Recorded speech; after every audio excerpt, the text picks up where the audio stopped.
Today we are reinstalling the lid on the Tesla battery pack.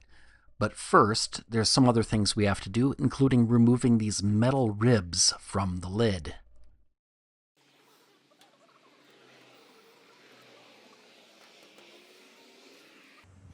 To remove these center ribs, the technique that I found seemed to work the best was a garrote, basically just a piece of strong string stretched between two tool handles to cut away behind the rib.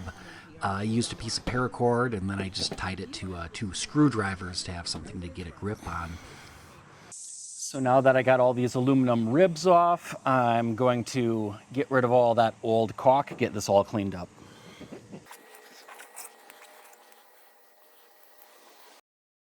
So what I'm going to start doing now is reinstalling these metal ribs in the battery pack.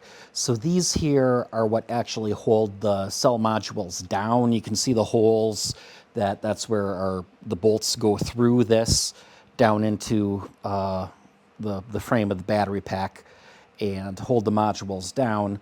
On the end, you can see there's some mica sheet insulators. And then the other thing is there's this silicone insulator that basically hooks in the end here, and that covers up, there's a bolt or a screw down there towards the middle. You can also see on here that there's a couple of holes those are not for bolts. Those holes actually line up with the pins that the battery modules sit down onto. So those work to make sure this is properly aligned.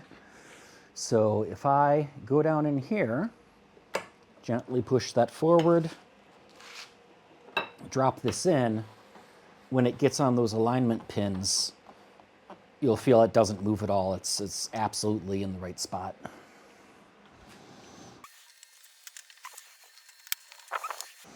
And then the thicker ones here, they're thicker because they have that kind of hollow bolt for the bolt that goes through the middle of the pack and holds the middle of the pack up into the car.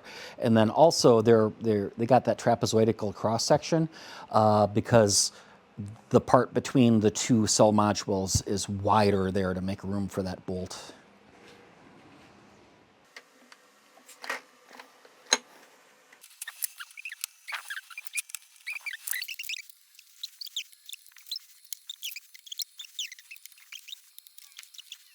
So just a different angle here to get you a better view.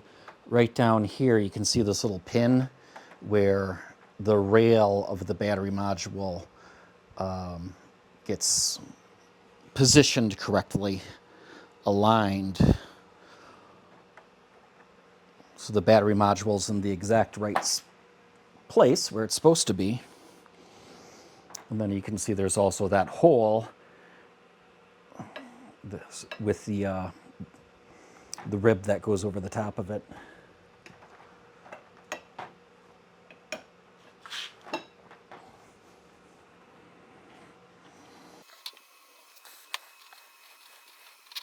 Okay, all the modules are in, all the ribs are in, and finally getting close to put the lid back on.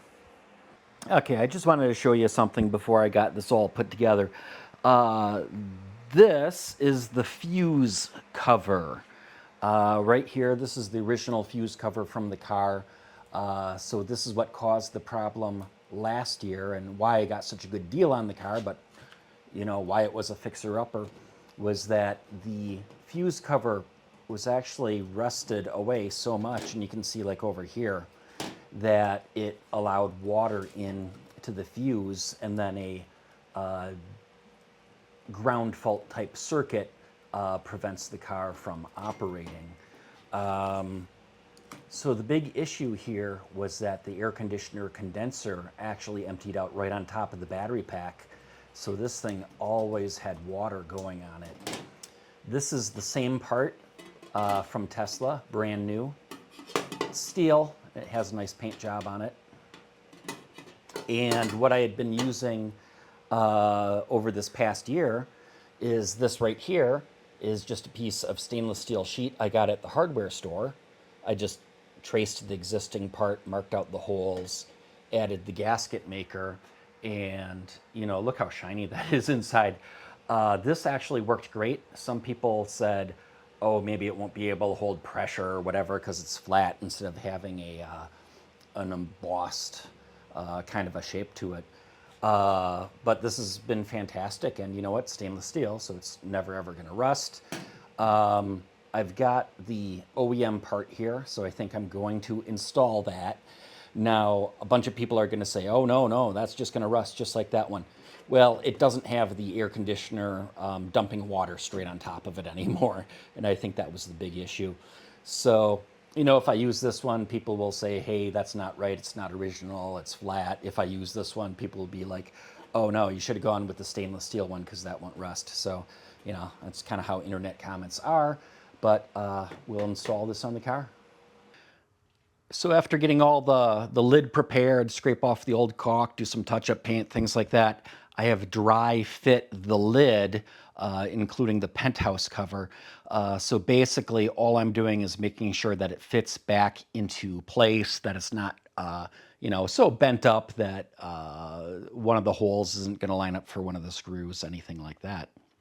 And I've made a couple of alignment pins, one for each of the four corners, and that way when I put the caulk on here and we're getting ready to drop the lid on to make sure it comes to exactly where it needs to go, all that is just a 5mm machine screw that I cut the head off with a bolt cutter.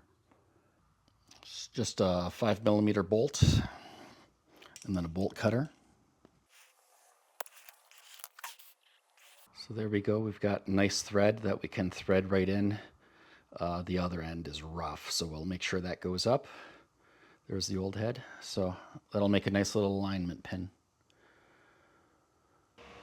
Okay, time to put the fuse cover in place. One thing to notice right away is that this is symmetrical if you have it right side up or upside down. So you can see right now it's dished, and if I put it in like that, it fits the bolt pattern, and that looks like a good way to collect water. Right side up so it sheds water would be a better way to position it. And then I've got some Great Stuff sealant here. So let's seal this up.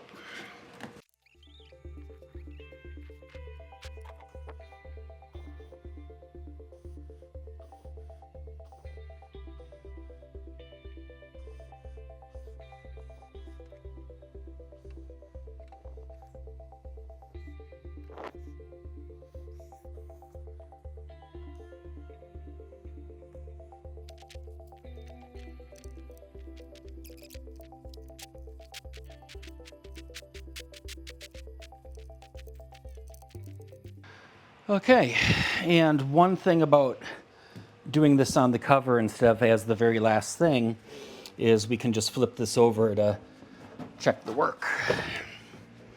So what I was looking for is just a nice little seal all the way around there.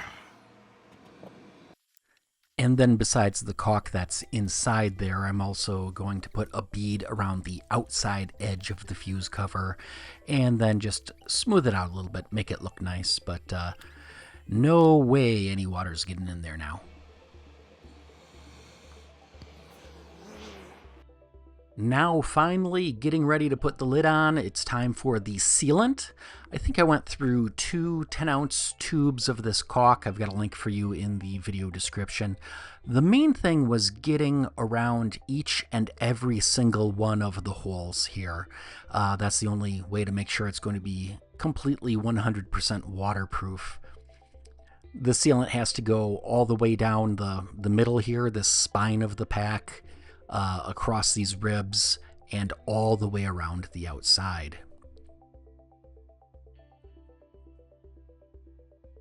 Now it's finally time to put on the lid. The main thing was getting it into the correct position before setting it down. That was the entire idea behind having those screw pins on the corners, although we found out that because the lid was kind of bent concave here, it was difficult to get those 2 front ones at the same time. Still, even just having one on there really did help make sure that the lid was in the correct spot. And then once the lid was in the correct spot, we just used a couple of screws to hold it in position where it was.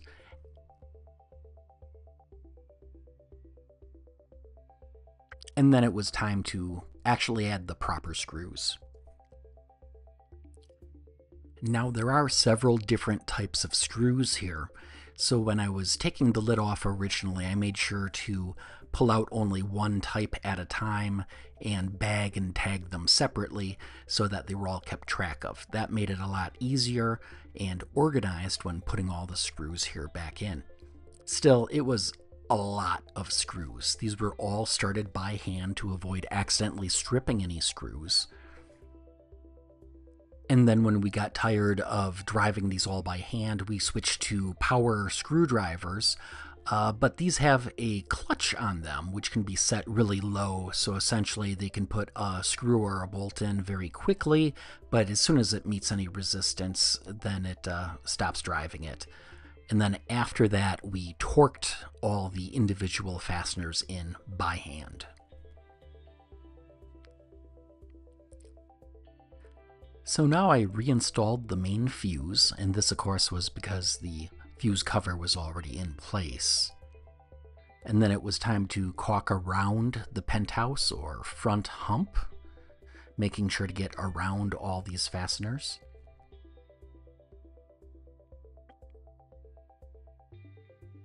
And before putting the lid on, I used some more of this right stuff to make the gasket for the coolant rapid mate connector. Then the lid goes on. And after that, all the fasteners. One thing I kind of like is you can see as these fasteners are inserted and tightened down, you can see the sealant just kind of ooze out just a little bit, so I know there's a good seal there. And then besides all the fasteners around the edge of the cover here, there's also the ones at the rapid mate connector there. Now you would think that the battery pack would be ready to go back into the car by now, but it still needs a couple more things done, including pressure testing to make sure that the battery pack is completely airtight and watertight. And we'll tackle that in the next video. Please like, comment, subscribe, and until next time, stay charged up.